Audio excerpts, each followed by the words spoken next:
Hi, my name is Patricia McClellan Terrell, and I write under the pen name P.M. Terrell. And today I'm doing a book review of a book that's very different from most that I read. This one is nonfiction, and it's called Say Nothing by Patrick Radden Keefe. The subtitle is A True Story of Murder and Memory in Northern Ireland. And I have to say, it's very rare for me to become so engrossed in a book that I lose track of everything around me. No matter how great the book is or how riveting the story or how suspenseful, I tend to be able to put it down and go back to it because I like for the scenes to marinate in my mind.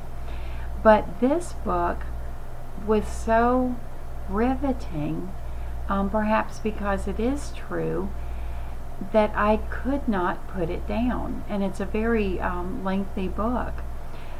Being across the ocean in America, I really wasn't that well versed in what was going on in Northern Ireland during the time of the Troubles.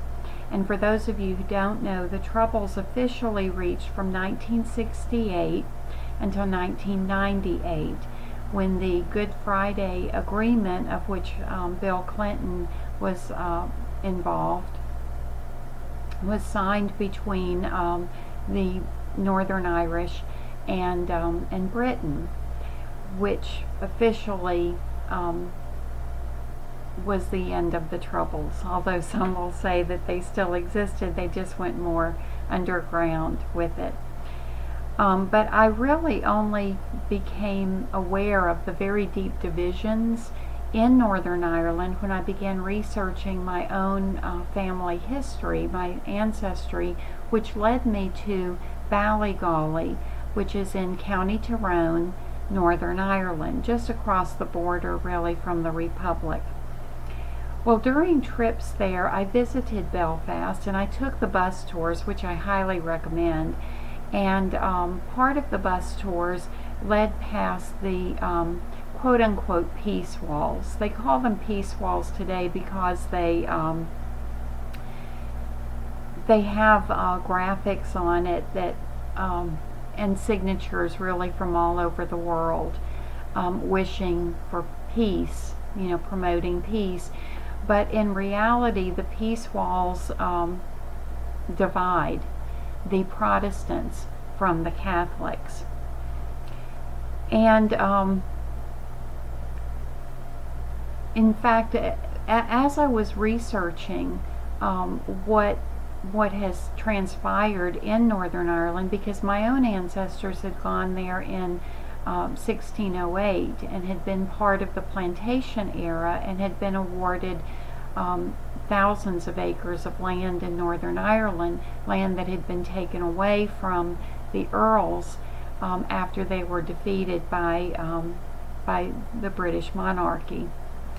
And one of the last British officers that was actually killed in the time of the Troubles had the last name Neely, which coincidentally is my maiden name and the name of my ancestors, who had been in Northern Ireland at least since 1608, and there's evidence that they were there prior to the 16th century and were originally Irish before they were Scottish.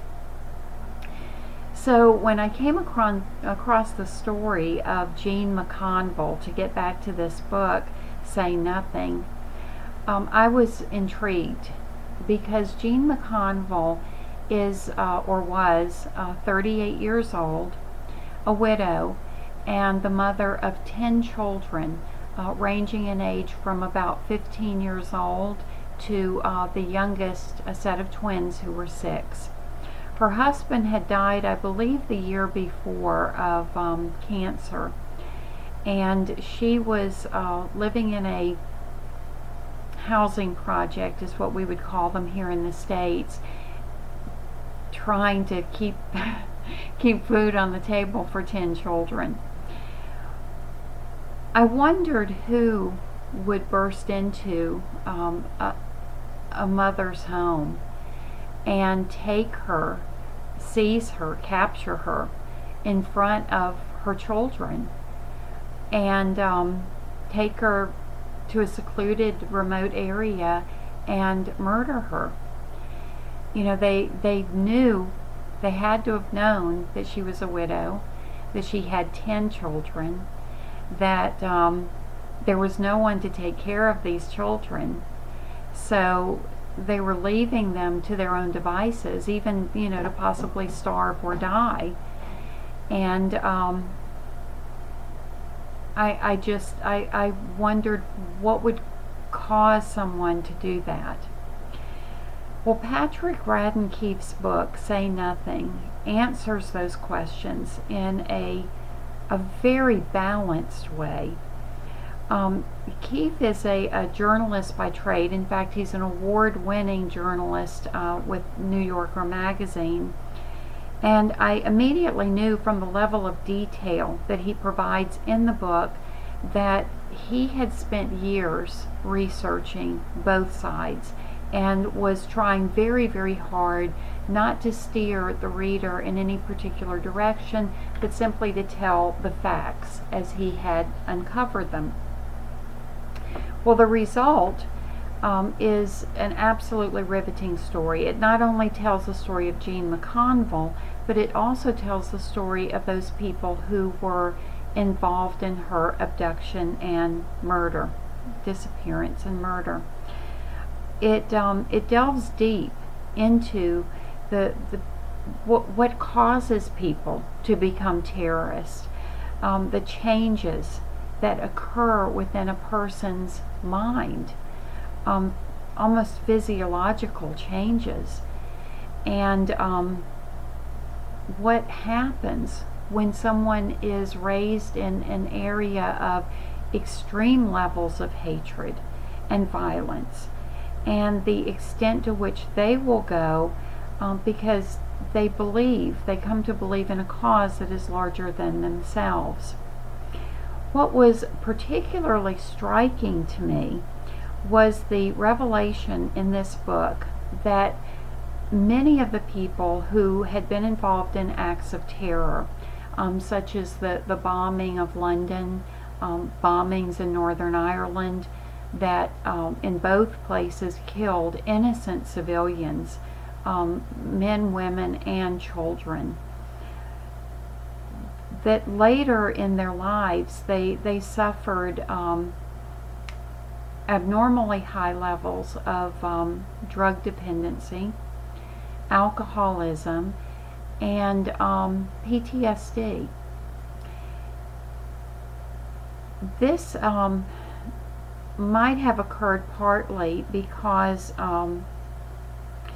after the Good Friday Peace Agreement of 1998, and I want to stop for a moment and tell you what that meant. I mentioned that Bill Clinton was involved, and Jerry Adams, who is in charge of Sinn Féin,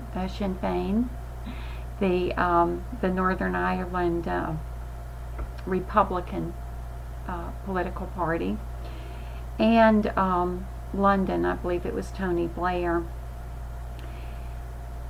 The agreement caused the IRA to stand down. In other words, stop the violence, stop the bombings, stop the terrorism. And it also forced the British to release political prisoners that they had been holding sometimes for a decade or more without any trial and without any charges. It brought to light torture that the British had done when they were capturing people, British soldiers and those in charge of the prisons. And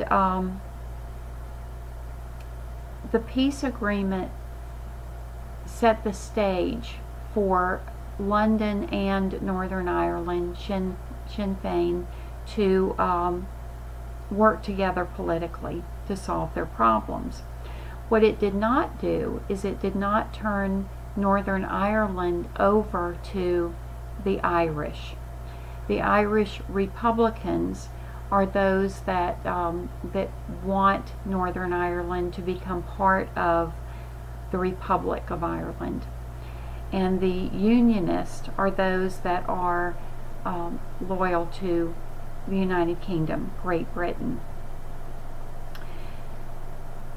Well, because it didn't turn over Northern Ireland, it had an interesting effect, because the whole goal of the IRA, the Irish Republican Army, was to unite Northern Ireland with the Republic, to drive the British out, who they had seen as conquerors. They were conquerors, and I'll go over that a little bit more in a moment. But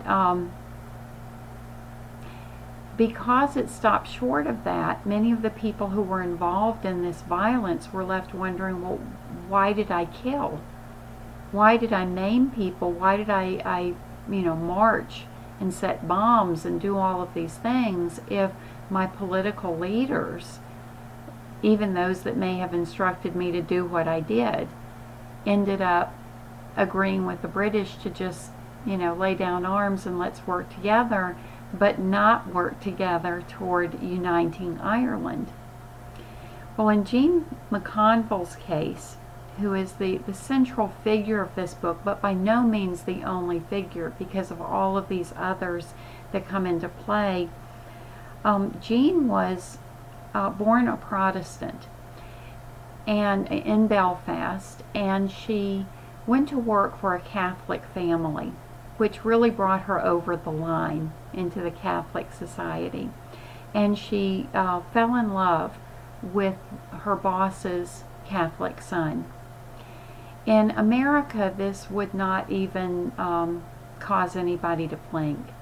In Northern Ireland, it led to the kiss of death. They originally were in a neighborhood that was predominantly Protestant. When those people there found out that that the husband was Catholic, they drove them out of their home. By some accounts, they literally dragged them out of their home, and they were forced to flee with only minutes to spare.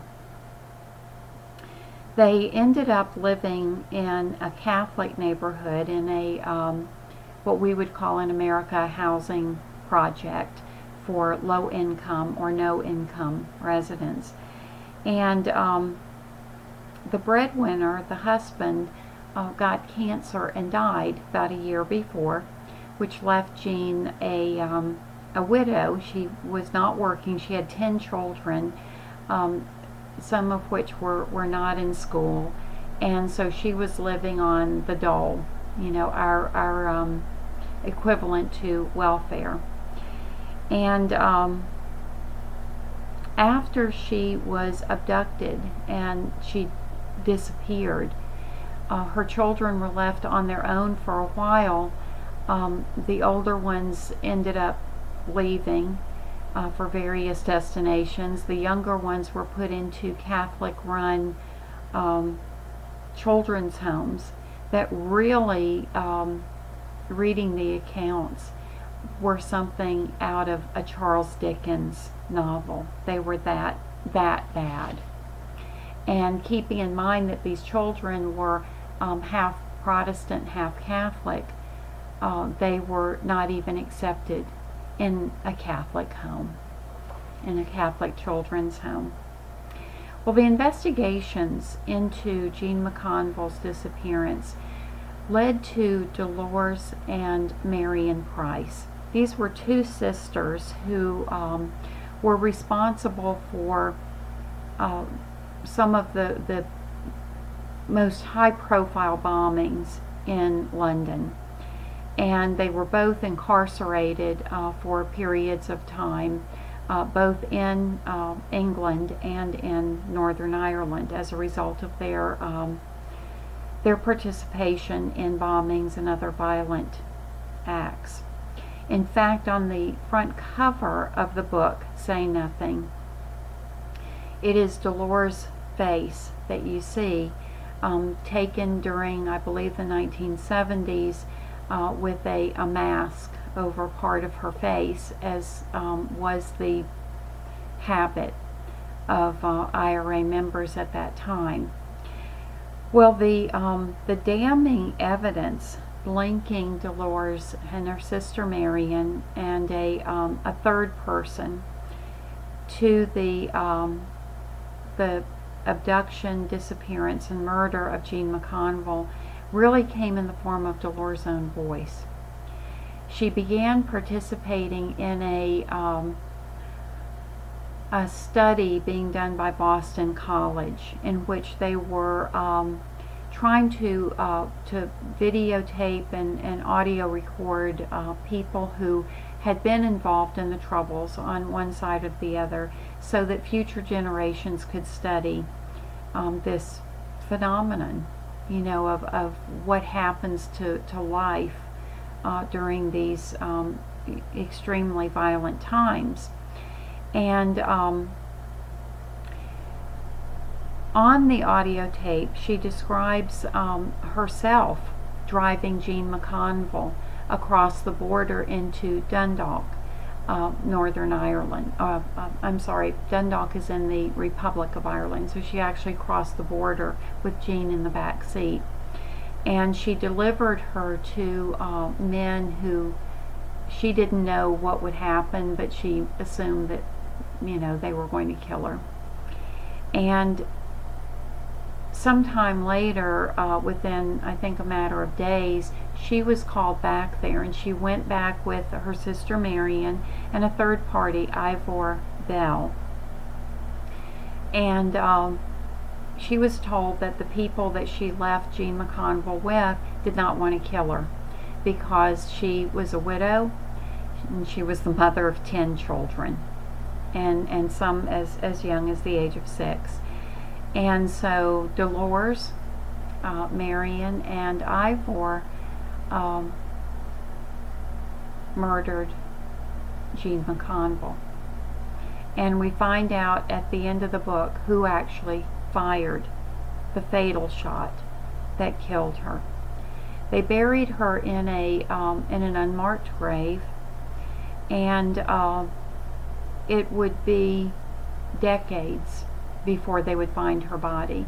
Even when they were led to the general area and they did extensive excavations, and by they I mean the British government, Northern Ireland / British government, they couldn't find her. It would take extremely strong storms that eroded the sand in which she was buried, which was along a beach in the Republic of Ireland. The story, Say Nothing, is far more than Jean McConville's story. It is also the story of a country at war. A country that had been invaded more than 700 years earlier and divided in the early 20th century between the Republic of Ireland, that part of the country that became free and independent of foreign rule, while the other part, Northern Ireland, remained a colony controlled by London and Great Britain. It is the story of those that are loyal to the United Kingdom, as well as those carrying on a tradition of a free Ireland for which their ancestors had been fighting for literally hundreds of years. It's the story of a communities plural, that see themselves as conquered on paper, but not conquered in spirit, and who are raised to carry on the fight of their ancestors until Ireland is completely free of foreign influence. It is also the story of supposed men of God, priests and ministers such as Ian Paisley, who fired up their congregations into feverish hatred and escalating acts of violence. They fueled the hatred in their communities, leading to both spiraling violence and extremism, the formation of paramilitary groups on both sides. And with Brexit, tensions have once again increased.